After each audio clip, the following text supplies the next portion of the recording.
and welcome to At the Table. This is episode 13. My name is Helen and I'm joined today by our teaching pastor Phil Pye and his wife Sharon. So hello, thanks for joining us today. Yeah. Hello.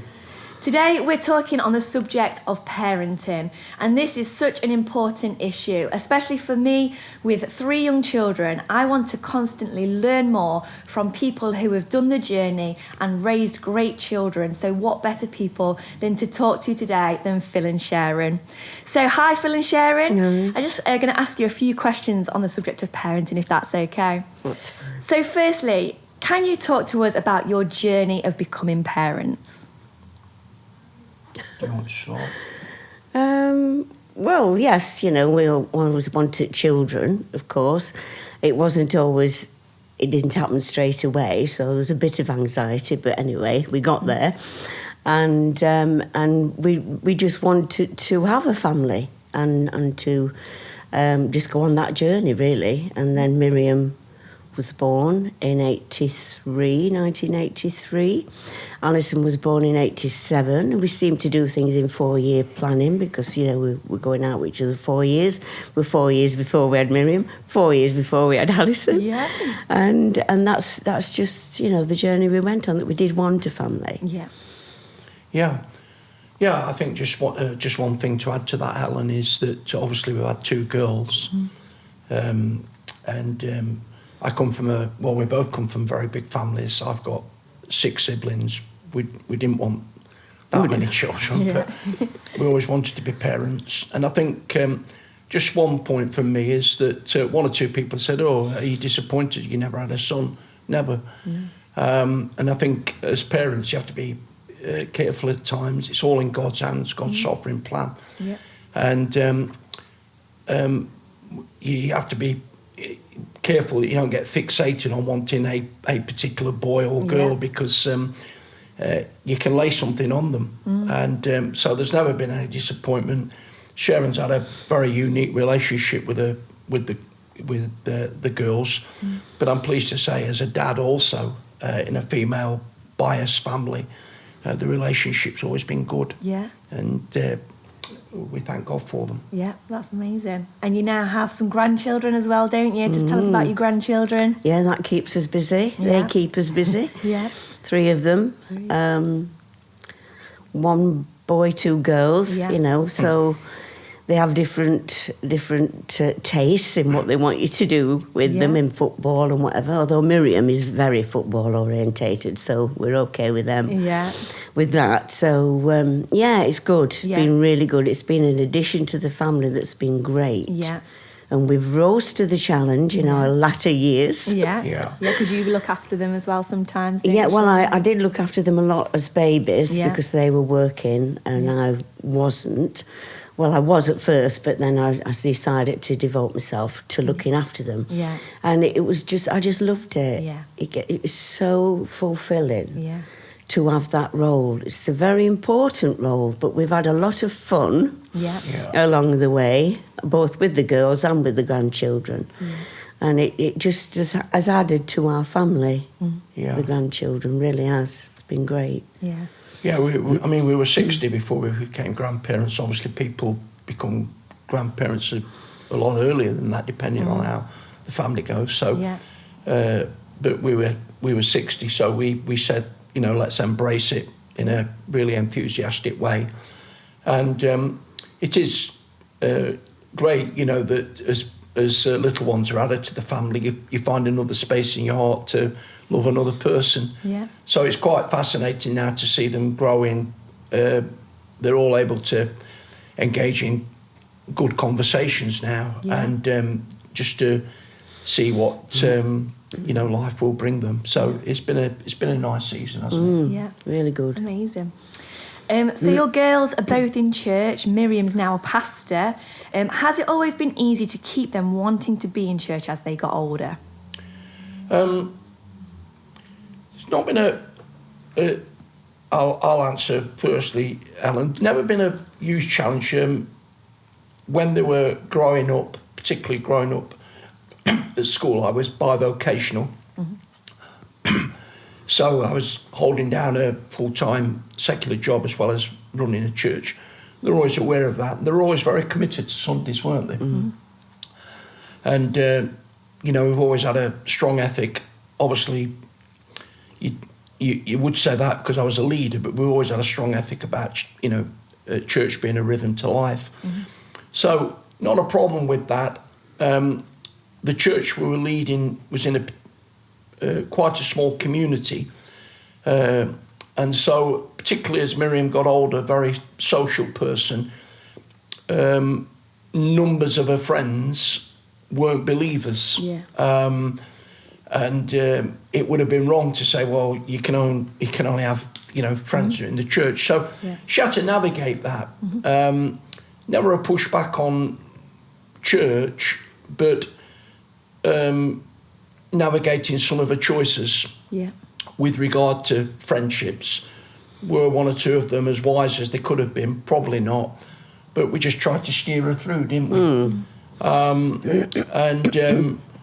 So we, you know, we have this little adage that if we love church, they will. Yeah. If we're always negative, and as leaders sometimes there are some negatives that crop up, but if we're always negative, if we're always saying, giving the impression we don't want to be there, then don't be surprised that your children catch that. So the enthusiasm for it. I think just one final thing for me, Helen, as well, is as the children are growing up, as parents, don't expect the church to do the work that you've got to do. Yeah.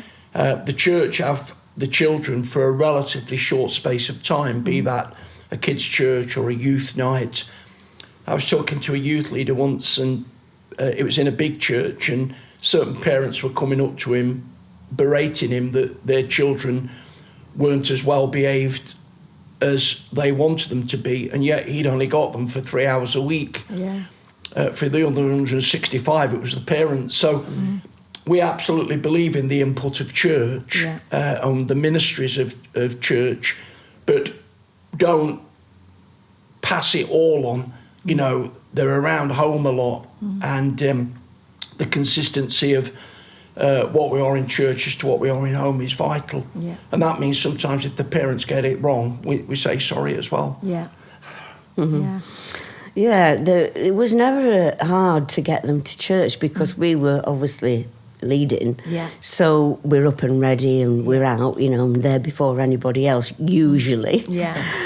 Trying to look calm, but obviously not always very calm because, you know, as you know, getting kids ready for church can be... And Phil would always have gone before me, so I was left to get them all together, you know.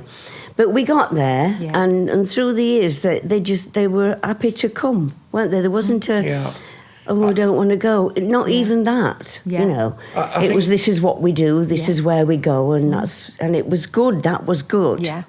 I think it's setting patterns, Helen, and I was just thinking about the little phrase I thought was doing the hard yards. You know, if you want to get physically fit, for instance, running, it doesn't happen straight away. You know, you have to have those times when, I don't think I can do this, and your target seems a long way off. But somehow...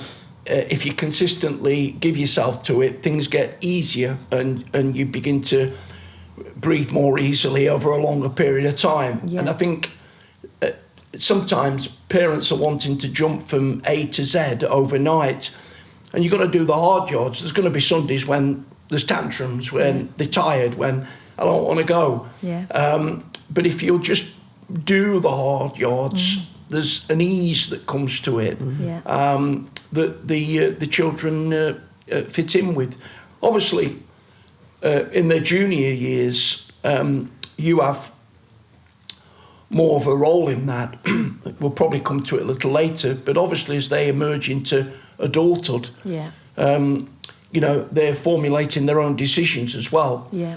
But you trust as parents that in doing the hard yards, in laying the foundations, you know, that'll bear fruit. Yeah.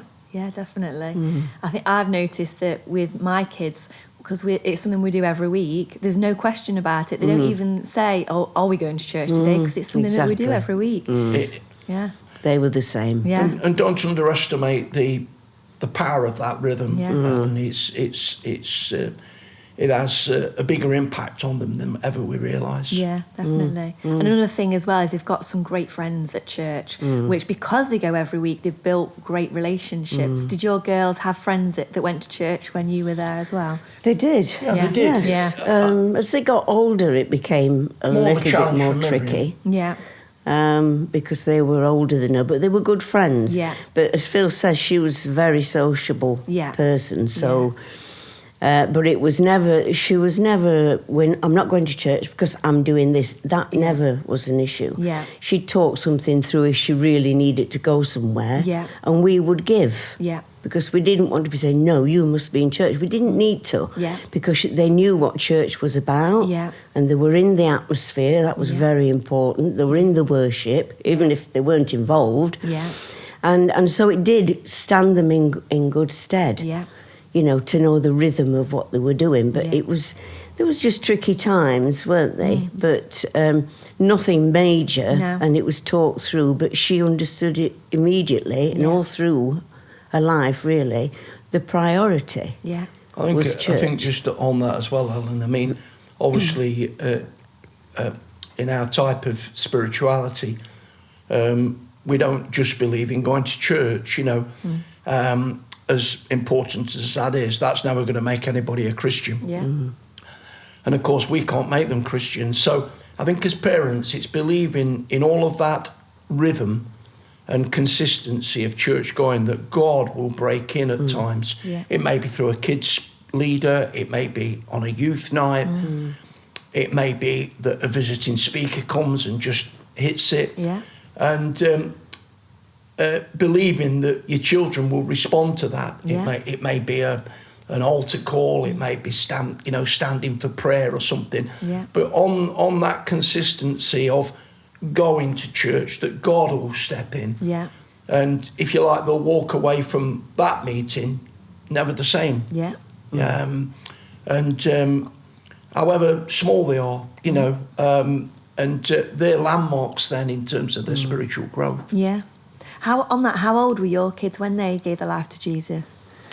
Miriam was quite young, wasn't she? Right. And then Alison, so Miriam would be about, you prayed with her, didn't you? 6? No more than that, I think, yes. Yeah. Because it was similar to my journey. I was 5 when I first had my conversation with my mum, and she prayed, so it resonates with that. Yeah. And it came from her, you know, and it was really a moment, you know. Amazing. She understood, and then she was baptised when she was about 12. Yeah. And Alison was just very similar. Yeah, she gave her life to Jesus at Spring Harvest. Yes, Wow. she did. Yeah, amazing. So we used to go to Spring Harvest every year, Amazing. which was just a great season for us, about 4 or 5 years. Yeah. And she had one of the people in our church had a son, and they just, at 10, 11, they just got on very well. Yeah. And she came back one night from a youth night, and she said she'd given her life to the Lord. So. Amazing. They were, just on that, just a funny aside, they went missing, didn't they? Oh, And wow. it was like, where are they? Oh, they've gone there. No, they're not there. They're gone. And we were sort of... It was now about 12 o'clock. Yeah, with the other obviously. parents, you know. Yeah. And we thought, you know, you think the worst. Yeah. They'd been at a 24/7 prayer meeting. Oh my goodness. And we thought, we must be doing something right then. Oh, you know. that's amazing. And they come back full of it, didn't they? Yeah. And he was like, what's the matter with you? Yeah. So yeah, that was very a landmark there for them. Yeah, but it's important to create those opportunities for your children, isn't it? Not just being at church, Exactly. but Spring in your home. harvest. It can be anywhere. So yeah, it's really It can, important. Helen, And that's I would true. encourage parents to journal those days, you know, because even if it's just writing that down, because they are things that, you know, you can return to, and, you know, you remind yourself of God's goodness. Yeah. Great. What are the key principles that you've put in place as parents?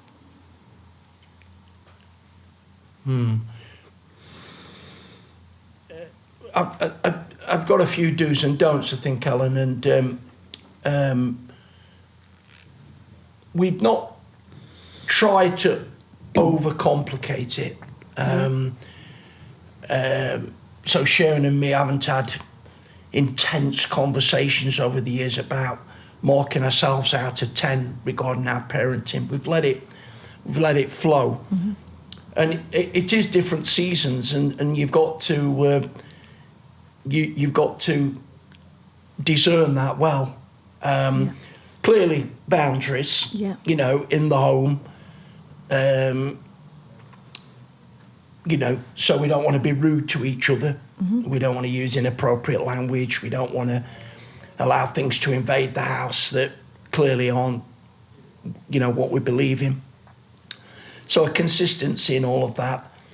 But not overthinking it. I think 2 or 3 things that we've tried to do. Number one is not to live our aspirations through our children. Yeah. So you hear parents saying, I never went to university, I want my kids to do. Mm-hmm. Well, it might be that your child's set up to do a practical apprenticeship. Yeah. And they're not particularly academic, but they're brilliant with their hands. Yeah. But you want to send them to university because you never went. Mm. So you've got to, and particularly if you've got more than one child, you've got to, they're always, you know, it's a cliche, but they are different. Yeah.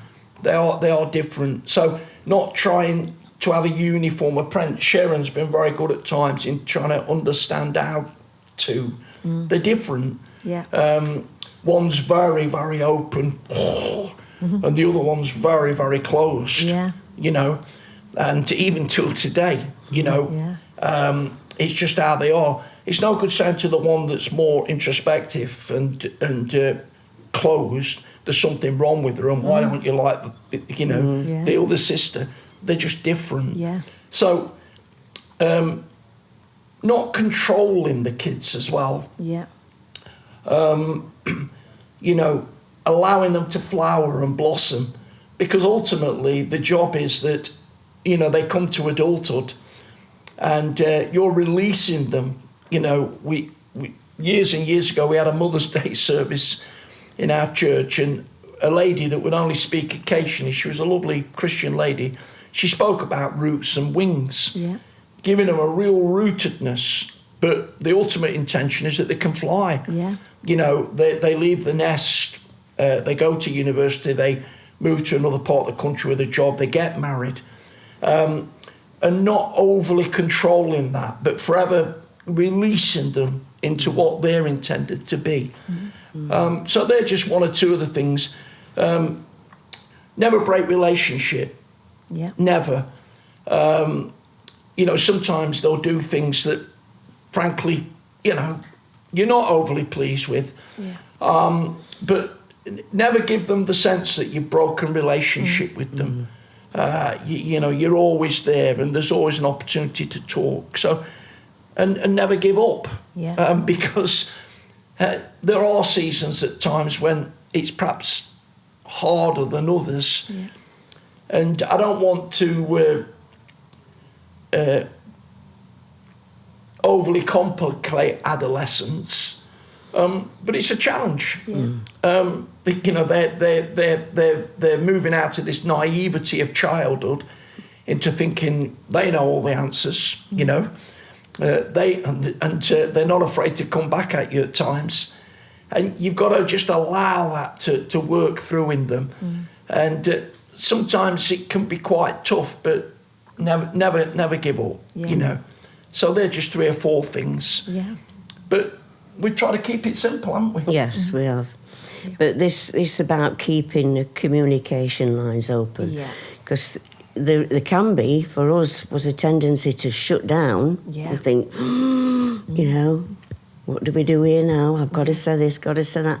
And just being wise about it. Yes, speak to them if we weren't happy with something. Yeah. But talking, communicating, absolutely vital. And Miriam has said, she preached here once, and she said she hadn't always made good choices, but she knew that her mum and dad was always there. Yeah.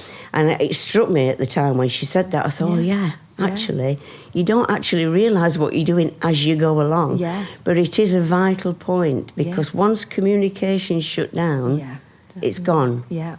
And it's difficult to retrieve. So we have always maintained whatever has to be said and talked through and guided, you know, that we would do that. And thankfully, we have managed to do that. Yeah. But with their own thoughts, they had their own minds, their own opinions. Yeah. But they never sort of ran roughshod over us, or it was never coming to blows. Yeah. But close, but never actually came to blows. But just it was tricky because they were growing up, like Phil said, all that, you know, and it's a different season, a different phase. Yeah.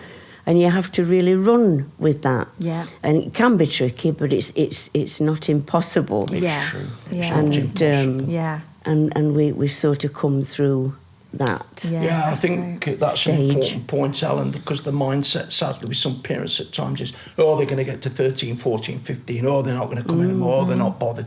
And they've almost given up. Yeah. You know, and they're not going to follow the faith. And some of that anxiety sometimes gets onto the kids and sort of gives them a reason, thinking, okay, I won't bother. Because I'm 13. It can be tricky, it can be difficult, and you know, this is perhaps going out to people, and if parents are sensing that at the moment, it's not because you're doing something wrong. Yeah. It's not because you're less than what you should be. It's just what it is. It's life, and but it's not impossible to navigate. Yeah. I just want to encourage people with that. That's great. I love that thought on keeping the communication open, because you can't control your kids. No. But you want to raise them the best you can and teach them the best. So communication, that's amazing. Absolutely. Yeah. So what are some of the boundaries that you've put in place for your children? Well, we never had a naughty step. No? No, again, if you're ever forever talking about discipline, actually, there's something wrong. It's laying those markers, whereas, you know, going beyond the marker is an exception, not the rule. Not that we, you know, we should have said at the beginning, we're not experts in this. We don't want to be. We don't want to come across as experts. But generally speaking, there was, you know, we believe in a good atmosphere in the home, just as a good atmosphere in the church. Yeah. And if something's gone wrong, then we try and sort of say why, and put it right, you know. So we weren't, you know, straight-edged with the boundaries and forever talking about them. We just created an environment where the kids respected faith and the boundaries that brings. And we did a series some time ago. The boundaries are good, you know. You know, when we see some of the stories nowadays of kids on the streets at 12 getting involved in knife crime, the big question from a lot of parents is, where are the parents? Yeah. You know, where are the boundaries? Yeah. Why aren't they more concerned about where they're still children at 12? Yeah. You know, forgive us for going back to it, Helen. The reality is, as they inch towards 17, 18, 19, they'll push the boundaries. Yeah. And you've got to navigate that. So, you know, I talk about, it was a phrase another pastor used once, but there were some ceiling staring nights, you know, when one of our daughters used to come in a bit later than perhaps she should, and I'd be staying up until she came in. It never went somewhere that was wholly inappropriate. It was just, you know, it was just finding herself in a social friendship world. But we just worked it through, didn't we? We did, yeah. We just worked it through. If either of us had been, you shall be, you know, it wasn't going to work. No. Okay, you know, I've laid a marker, but I knew it would be a marker that was forever being resisted. But the other side of it is we've never given a do as you want, please yourself, come and go as you like, because that doesn't work either. No. No, they did. They knew boundaries. Yeah. They knew where to go. Yeah. And when to stop. Yeah. And like I say, just get them going over it at times. But yeah, they were very clear boundaries and guidance as to what they should and shouldn't do, but not in a condemning way, so they were frightened. Oh, yeah. You know, True. Yeah. it was just coaxing them through. And sometimes, Helen, you might do this, but just that look can say 1,000 words. And sometimes that's all it took, you know. Yeah. So that's how we sort of approached that, Yeah. you know. Great. I think one final thing on that, Helen, is that all family life is nuanced. And so we just want to talk to principles, not for somebody to say, finish home, Dad, that will do it. And a boundary for us may be less of a boundary for somebody else. Yeah. I'm not talking about compromising faith or biblical principles. I'm on about just how you do family life. Yeah. And there'll be some boundaries that we wouldn't compromise on, you know. But it's nuanced. You know, family life is different. People navigate it differently. So you just have to sense that and what's really, really important to you. And I think I wrote something down. You know, don't be going to war all the time about everything. Yeah. Because otherwise it's just a battle zone. Yeah. You know, it's the old adage, but pick the hills to fight on. Yeah. And there are very few. Yeah. It's like in church life. You know, churches go into war over something at times. There are very, very few things that actually divide us, and there's loads of things that unite us. Yeah. But if there's something that really has to have a stance on it, make it. Yeah. And then give the kids the reason why. Yeah. Yeah, that's great. I think that's important, telling them why. Not just, you can't do this, the Why? reason why. That's really good. So to finish, can you tell us some things that you have learned on the parenting journey that will help people who are raising children today? You want to go first? No, you go first. I'll think about it. Well, I think we talked about communication, Helen. Yeah. Resolve issues quickly. Yeah. And that is both ways. Yeah. So when I was working 2 jobs, you know, sometimes it was, you know, I'd get very tired and probably come in at night. Sometimes I want to hide behind the paper, you know, when particularly as they were getting a bit older, they wanted my attention. And there's been more than once I've had to sort of say the following morning, I'm sorry for that. Not that I was ranting and raving, but I you know, I didn't give them appropriate attention. Yeah. So resolving issues, and like I say, as parents, don't think you've always got to be right. You know, have the humility at times to say to your children, I'm sorry. Yeah. I tell you, it means a lot. Yeah. It means a lot. I think also, you know, a lot of encouragement. Yeah. You know, because there will be tears along the way. They failed an exam. They've been turned down for something they've applied for, etc. And so a lot of encouragement to go again. Creating special days, and it doesn't have to cost you, you know, £150 every time. Yeah. We've had some great days at the park, haven't we? Yeah.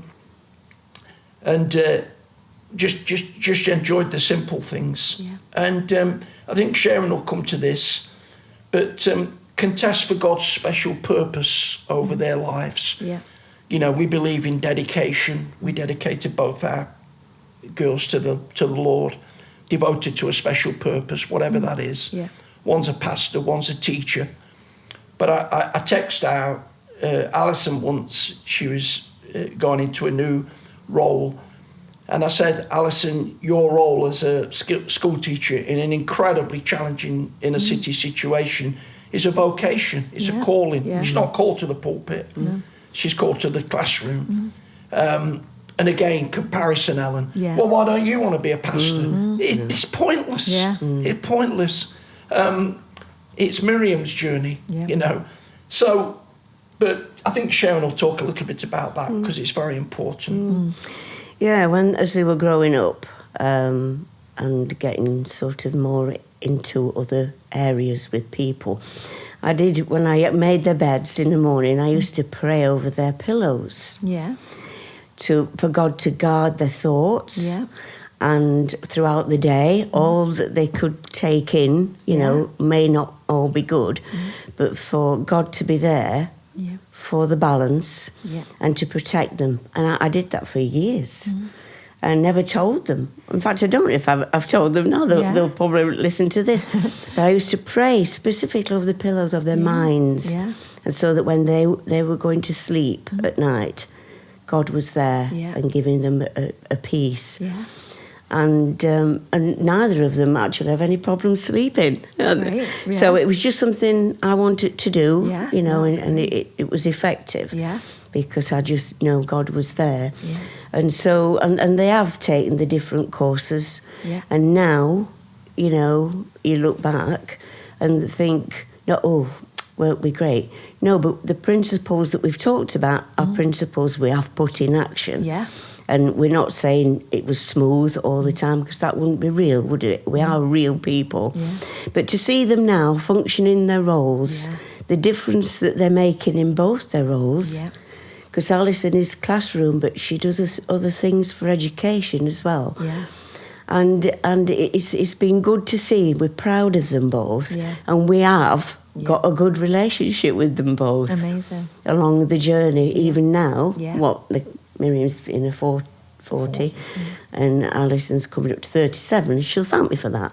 But it's good that we can reflect on these things in a good way. Yeah, definitely. But being real about it. And God has been very faithful and very good to what we've wanted them to be as a family, us to be as a family. Yeah.